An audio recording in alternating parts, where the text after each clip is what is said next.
তুই কি ভেবেছিস আমি জনগণের ভালোবাসা হারিয়েছি? আরে জনগণকে আমি চিনি, ওরা আমাকে ভালোবাসে, আর ওই ভালোবাসা দিয়েই ওরা আমাকে এই রাজ্যের রাজা।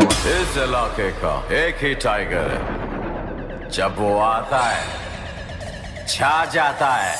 হ্যালো বন্ধুরা, ওয়েলকাম টু গোখুরি ইয়াং জেনারেশন কমিটির পরিচালনায় আগামী 18 জুলাই মহরম উপলক্ষে পুরো চৌখালী এলাকা কাঁপাতে চলে আসছে বর্মন মিউজিক চণ্ডীপুর সে Ronti Remix Swagata mobile dot দম থাকলে এই খেলায় জিতে দেখা।